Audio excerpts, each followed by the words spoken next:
Don in London, hello. Thursday, 21st of March 2013. 21st of March. We've just had a budget in the UK and I'm worse off. What's new? Less jam on bread. Anyway, my videos all about recovery from addiction to either substance or behaviour. My addictive substance, alcohol. My behaviour could be equally addictive around people, places and things. Trying to be perfect, and I was never perfect. And drink, alcohol. Say again, I'm Don. I'm an alcoholic in recovery. One day at a time.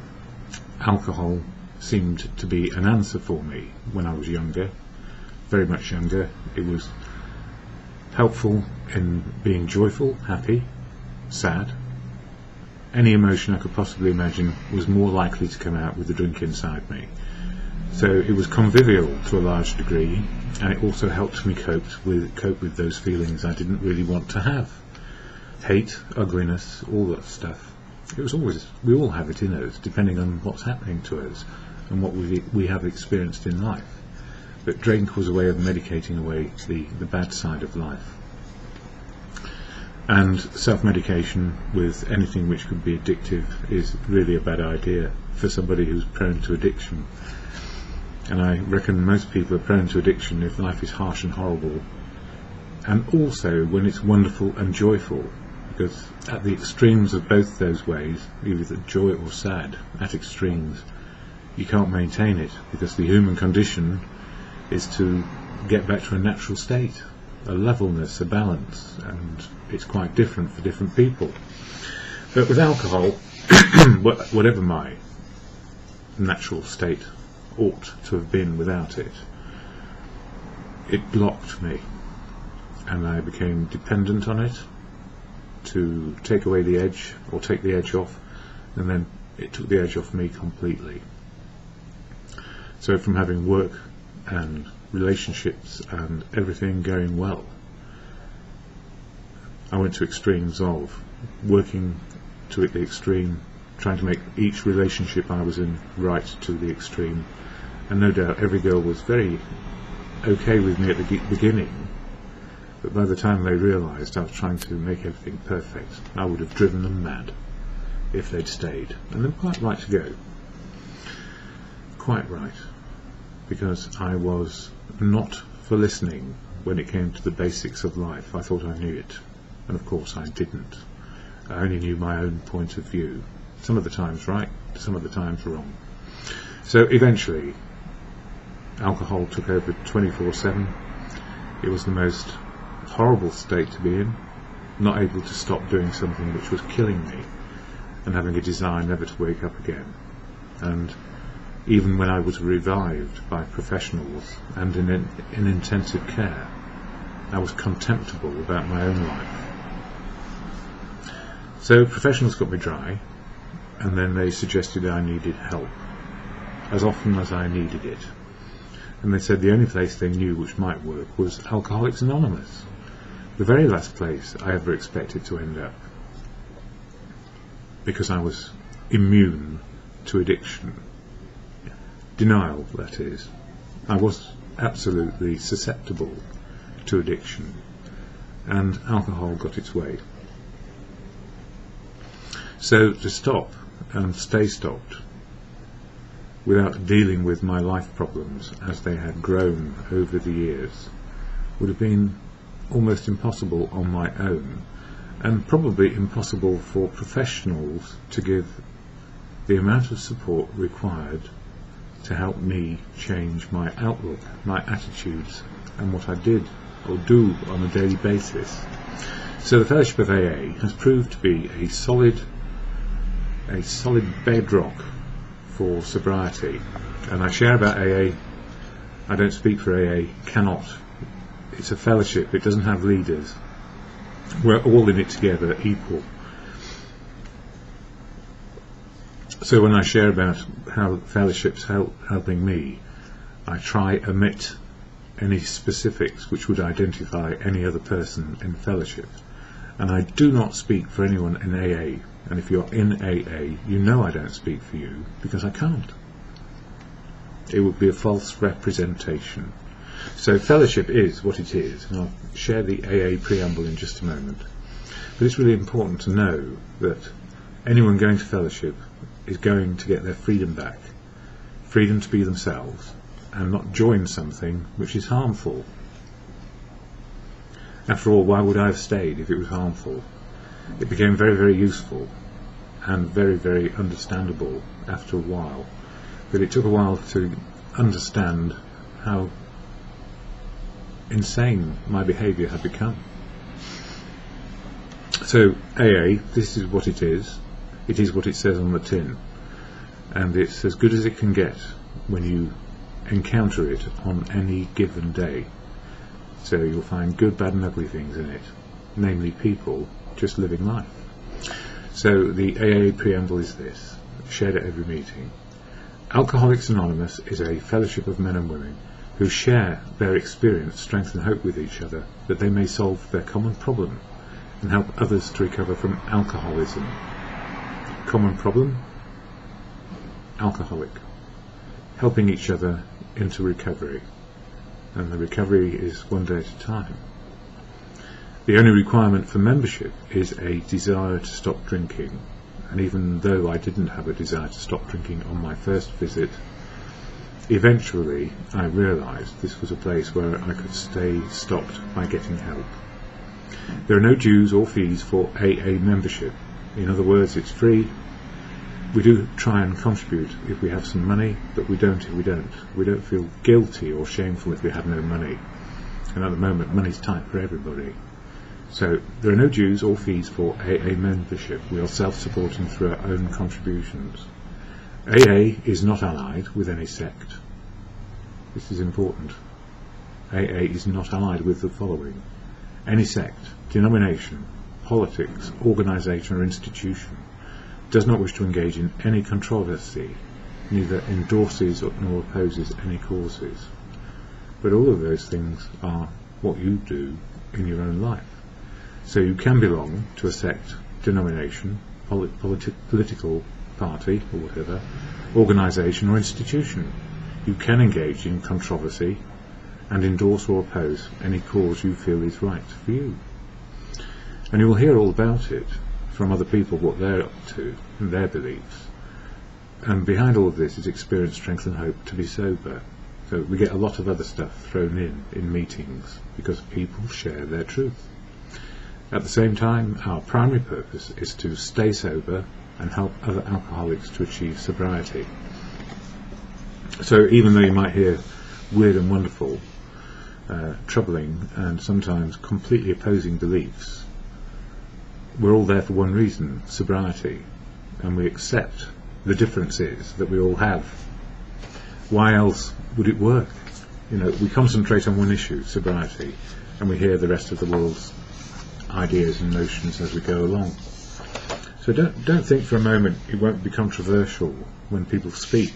Often we hear things we just don't agree with because they don't fit with our understanding of reality. But there are so many different similarities. The differences are respected usually. Anyway, this is part of life, isn't it? Learning how to be argumentative sometimes, hold differing views and respect that people are people. So March 21, 2013, still about step 3, about having a higher power in your life, which is letting go self-will and asking for help when we need it, and not thinking we have to work it out all for ourselves. So it was suggested to me that in all respects, this is when I first came into AA, that in all respects I put sober first so the rest of life could happen. I did not like that idea, sober first. Of course not, because I didn't really want to be there. And then somebody said that for them it was the bedrock of living life on life's terms, living reality and letting go the past and letting go the fantasies of returning back to normal like just before. And I don't know what normal is or was back then. But whatever it was, I was quite successful at it, and then I broke down, burned out, far before the expectation that I would be pensioned off or anything like that. I got fired in the end. I turned up to say how ill I was and talk about it, and I was handed a letter saying, "Here you are, get lost." I made that mistake. So, it wasn't like before for me. Recovery first proved to be the bedrock, and seeing the reality of now means I don't fantasise about the future. I know the possibilities today and in the future more clearly, with clear steps to take on any endeavour I might choose. Freedom of choice. Freedom to be me and make better decisions one day at a time. And it's true. If sobriety is my bedrock, and I know my emotional and spiritual state now, I'm on firm ground. But if something knocks me off, I'm on the shifting sands, and my emotional and spiritual is somewhat out of whack. Happens to everybody.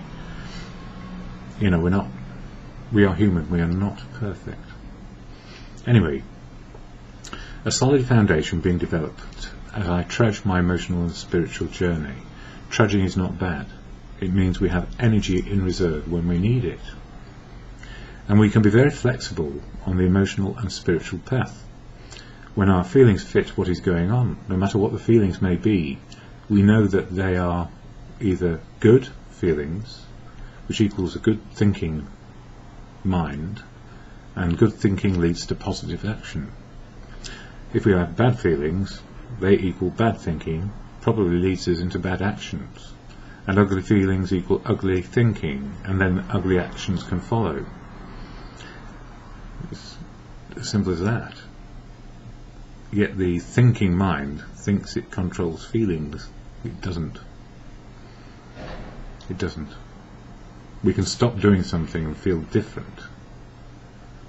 And feeling different means we can think and act differently. So absolutely knowing my emotional state will improve how I think and behave today.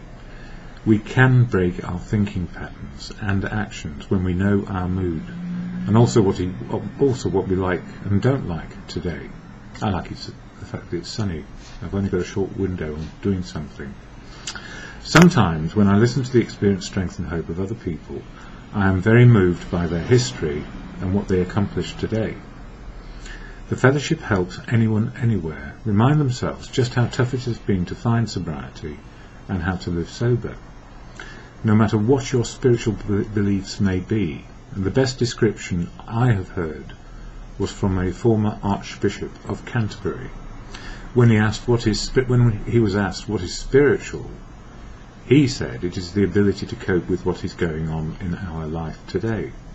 So his idea of spiritual was living life and understanding it in the moment of now, which is quite different from your God beliefs, quite frankly, and I respect God and people who understand it as they do, which might be different to me.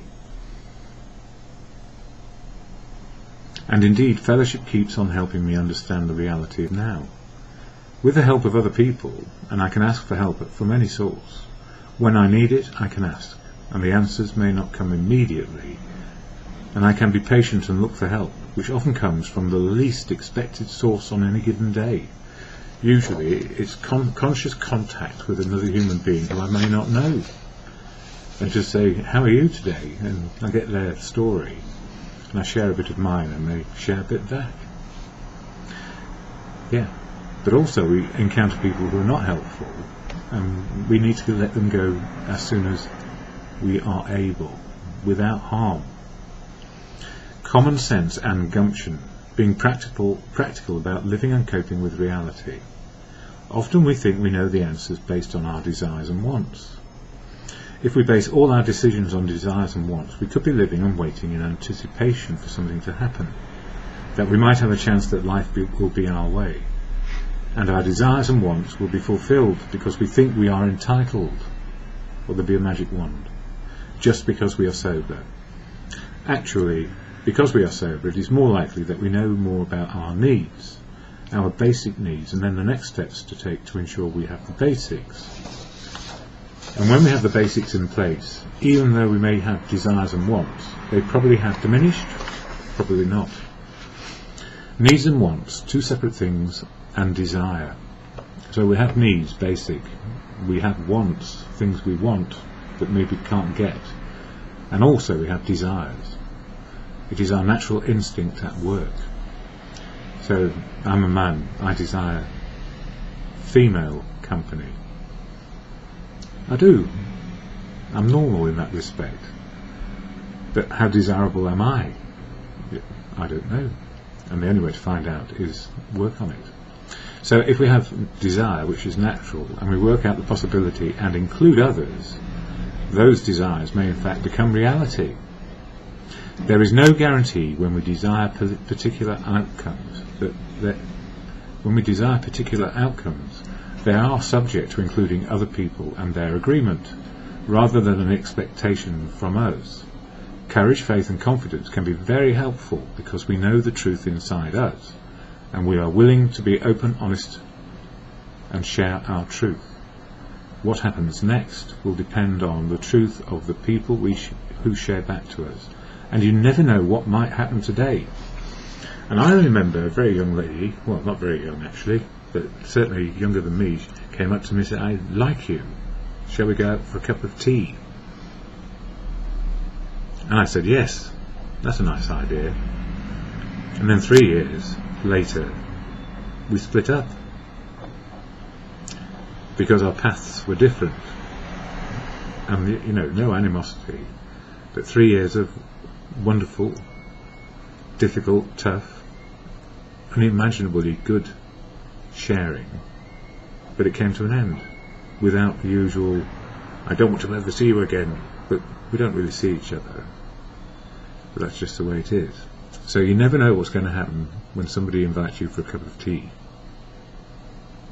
It turned to be coffee, I think, but you know, that's life, isn't it? So we gain perspective a lot quicker. Our higher power. Now, this is a personal way forward for any individual to go out to work out what they consider the higher power to be in their life. Some people believe in God, some people don't know if there is a God or not, and some people reject the idea that there may be a God at all. Step 3 is about letting go our selfishness, assuming power over other people when we don't have the right to impose our view of life on them. So we need to get real about being equal with everyone around us and know that the higher power is working through others usually. Everlasting ignorance of the possibilities of life, usually in fellowship described as contempt prior to investigation. This is when we don't hold the views of other people. It is better to respect the difference and diversity rather than be prejudiced against them. Yeah, my personal view of a higher power in my life. Yeah, my personal view of a higher power in my life is very clear. With humility, I can ask and learn from other people. And if God is described as working through people to find a universal truth, to experience love and to learn wisdom, God is universal truth, love and wisdom today. Now that means that truth, love and wisdom is out there all the time, developing one way or another, growing and diminishing as we change in life. More likely growing than diminishing, but you know, what happens is we start to feel life quite deeply, and it means something at last, when in fact we weren't quite sure where we were before. So how am I feeling today? Spring is happening around me. Cheers. The air in London has changed and there are signs of new life in nature. And then the news that the weather is turning again and snow is expected. That does make me smile. It means I have a small window of opportunity to capture the magnolia trees blooming in the next few hours. I'd rather do that than ring up my landlord and say, now that the workmen have broken my bathroom facilities, what's going to happen next? I'm still waiting on that. So it's difficult washing at the moment, but still got hot water in a basin, so I can cope. I've had less over the years, so it's not too bad. So with any luck I can get to take a picture or two of some magnolia trees coming out, blooming in the next few hours. The world is in chaos. Russia may do a deal with Cyprus and their banking system, which might seem like a rejection of the German European Common Market proposals. When you have plenty of energy supplies and guns, and in the case of Russia plenty of reserves of cash, because they've got so much energy to sell, anything is possible. When you have plenty of energy supplies and guns, yes, anything is possible. And here in the UK, the promise of better times from the Chancellor in his budget statement, which is going to take money away from me. So what do I need to do? Accept some things I cannot change. I can't change the tax increases, which are going to hit me.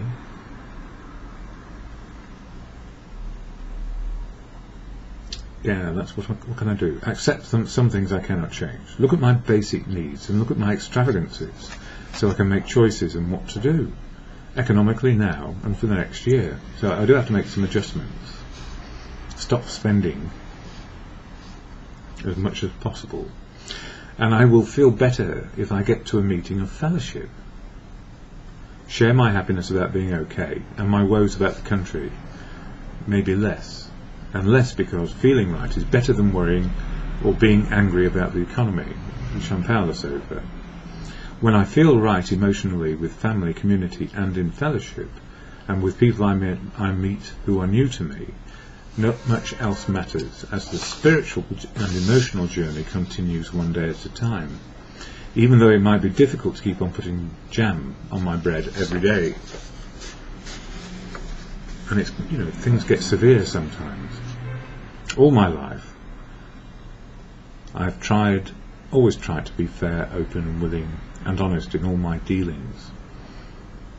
But then I became dishonest, not sharing my feelings, worried and fearful that if I shared that I liked somebody, mainly girls, they would say, yes, but I'm already, and all that, will they, won't they. Still get that from time to time, but it's always better to tell the truth, that you can love people even if they're with other people, and don't interfere with their relationships. Don't. I've always looked for the best in people. I guess I'm grateful that I was taught good manners and how to be friendly with all people from all backgrounds and respect their diversity. And university life actually helped me a lot, because there was severe prejudice back in the day from my father, who had a very, very bad life and felt like anything new was taking something away from him. I've always looked for the best in people, and if I am myself with them, friendly, fair, open, willing and honest, my relationships with the world work pretty well most of the time. A good attitude to people, even when they are at their worst, don't forget it is the best they can be right now. So even at their worst, even at my worst sometimes, it is the best that I can be. It doesn't mean I'm going to be like that all the time, hopefully. And hopefully that applies to other people, but it's not for me to change them. It's for me to get out of the way. A good attitude to people, even when they are at their worst, it is the best they can be right now. And I have always accepted that I am not everybody's cup of tea. How on earth can we all be everybody's cup of tea? The answer is no, we can't. Letting go being right about things keeps me level-headed and open to the opinions and beliefs of others and respectful of their point of view, even when it is completely different to mine. There will be times of conflict, and I can hold my ground with a sober head and not walk away in anger or frustration.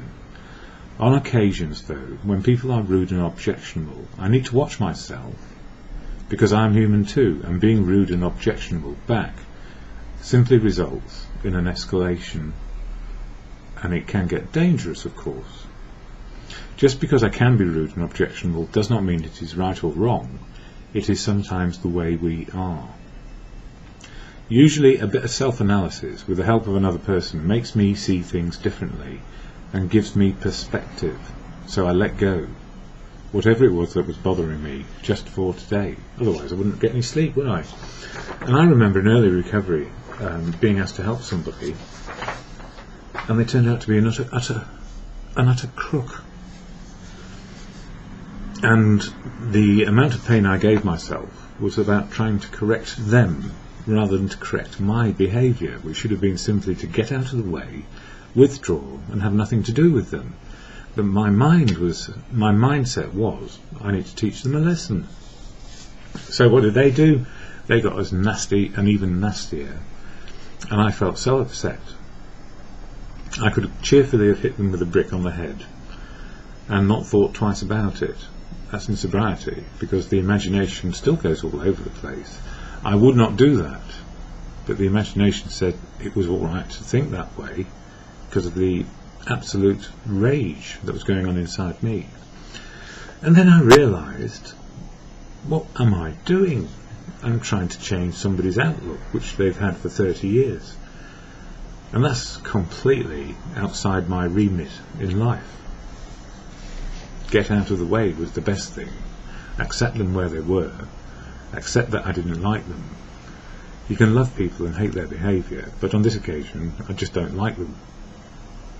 And that's good. They're not my cup of tea, and I'm not theirs, because I'm not compliant. And I'm not prepared to work. Well, back then, when I could, I wasn't prepared to work for nothing. Absolutely nothing. So if anybody promises you riches for free, or for some effort, be careful. Look at the terms of your agreement with them, and don't give away your power to make your choices on any given day. We can still live. You know, it won't be the end of the world if we don't cooperate with some people, because they just aren't right for us.